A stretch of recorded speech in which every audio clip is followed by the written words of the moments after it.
మీరు 11 మంది ఉన్నారా, ఒక్కళ్ళే ఉన్నారనేది అంశం కాదు. మీరు వాయిస్ ఆఫ్ అపోజిషన్‌గా నిలబడాలి అంటే, ఒక మీ పక్షం కానివ్వండి, మీకు ఓట్లేసినోళ్ళ పక్షం గాని మీరు మాట్లాడాలి అనుకున్నప్పుడు you have to come and work from here. నేనెప్పుడో వస్తాను, ఏదో మాట్లాడతాను, వెళ్ళిపోతాననేది కరెక్ట్ కాదు, ఫెయిర్ కాదు.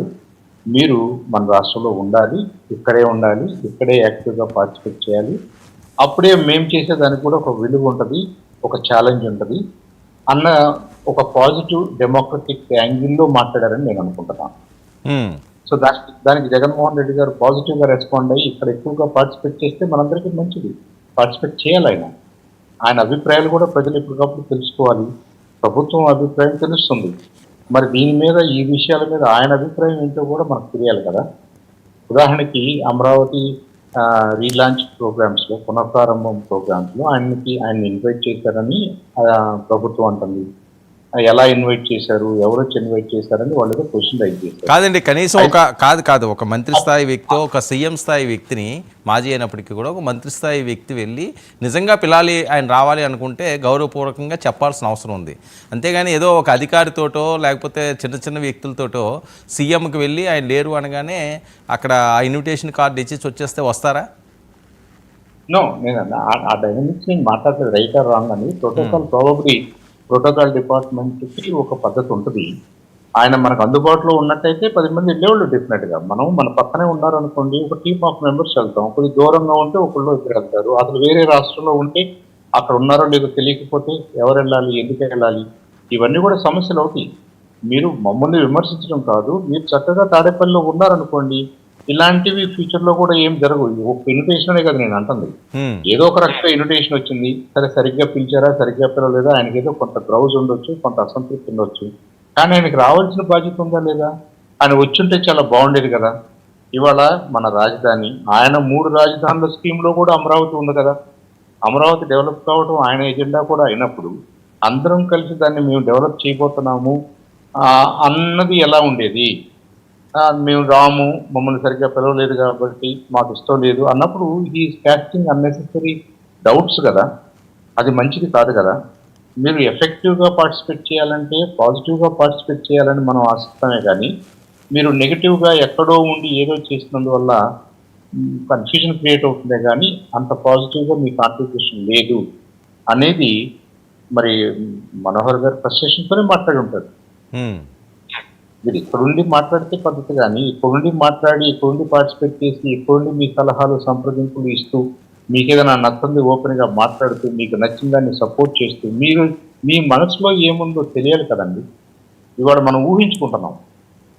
ఇవాళ జగన్మోహన్ రెడ్డి గారి మనసులో ఏముందో మనందరం కూడా ఊహించుకుంటున్నాం. ఓకే. అది కూడా ఎందుకు ఇంపార్టెంట్? జగన్మోహన్ రెడ్డి గారు నిజంగా ఇంపార్టెంటా? ఆయన ఏం ఆలోచిస్తున్నాడో మనం ఊహించుకోవాలా అంటే విత్ రెస్పెక్ట్ ఊహించుకుంటున్నాం.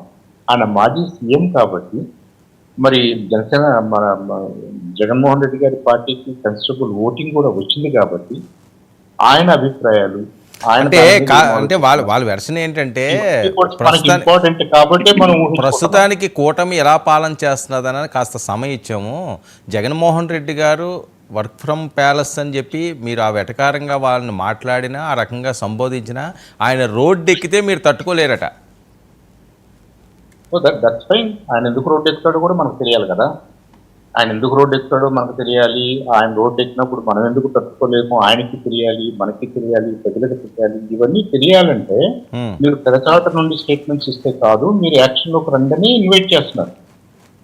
ఇప్పుడు వర్మ గారు ప్రధానంగా లీడర్స్‌లో 3 రకాలు ఉంటారండి. మనం షార్ట్ అండ్ స్వీట్‌గా చెప్తాను నేను. Those who lead from the front. అబ్బాయి నేనేది చేయాలనుకుంటున్నాను, నేను దీనికోసం బయలుదేరుతున్నాను, మీరు నాతో వస్తే రండి అని పాదయాత్రల టైంలో కానివ్వండి, ఒక మేజర్ ఇష్యూ మీద ఒక డెసిషన్ తీసుకున్నప్పుడు ఆయా నాయకులు ముందుండి మిగతా వాళ్ళని నడిపిస్తారు.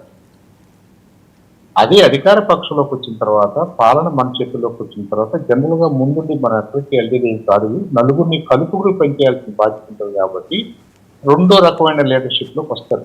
ఏంటది? Leading from within. సాంబశివరావు గారు స్ట్రైట్‌గా సూటిగా మోదీ గారు ఏమి ఇచ్చారండి మొన్నొచ్చి?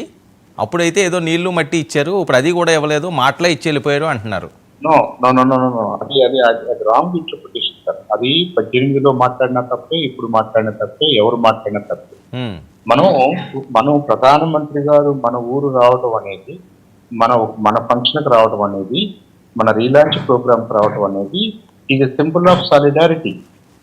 అంతేగాని ఆయన వచ్చిన ప్రతిసారి మీ జేబులో ఏముంది, మీ సంచిలో ఏముంది, మీరు మాకు ఏమిస్తున్నారు, ఏమి ఇవ్వట్లేదు అనే డిస్కషన్ పెడితే బహుశా మన స్టేట్కి రావడానికి భయపడతారు.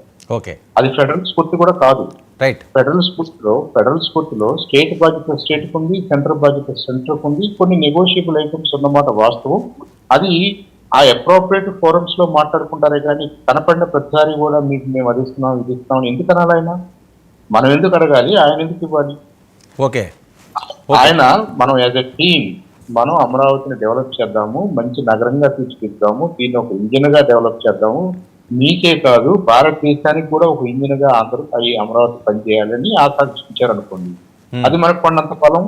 ఓకే, అది మనకు కొన్నంత బలం. అదే ఆశీర్వాదం ఉంటే చాలు, అంతేనా? ఆశీర్వాదంకు తోడు అనేక విషయాల్లో మన ఒక్క వాళ్ళు కాంట్రిబ్యూట్ చేస్తున్నారు అన్నది continuous process. Okay, okay, right sir, right. Highways రూపంలో కానివ్వండి, బిల్డింగ్స్ రూపంలో కానివ్వండి, ఫండ్స్ రూపంలో కానివ్వండి, రకరకాల డిపార్ట్మెంట్స్, రకరకాల మినిస్ట్రీస్ వైపు నుంచి మనకి నలుగురు కంటే ఎంతో కొంత డెల్టా ప్లస్ వస్తుంది, ఎక్స్ట్రానే వస్తుంది అనేది ఉంది. ఓకే, అది ఇప్పుడు ఈవెన్ ద కాంటెక్స్ ఆఫ్ నీతి ఆయోగ్ మీరు పెద్దాన్ని బ్లాక్ అండ్ వైట్ పేపర్స్ లో పబ్లిష్ చేయాల్సిన అవసరం కూడా ఉండదు, అవసరం కూడా రాదని నేను. Okay, okay, right. గఫూర్ గారు సార్, అమరావతి రీలాంచ్ మోదీ గారు వచ్చారు, అద్భుతంగా ప్రసంగించారు, చాలా మంచి మంచి మాటలు చెప్పారు, ఆశీర్వదించి వెళ్ళిపోయారు. అసలు మోదీ గారు ఎందుకు ఇవ్వాలి, మనం ఎందుకు అడగాలి అంటున్నారు చంద్రసాంబశివరావు గారు.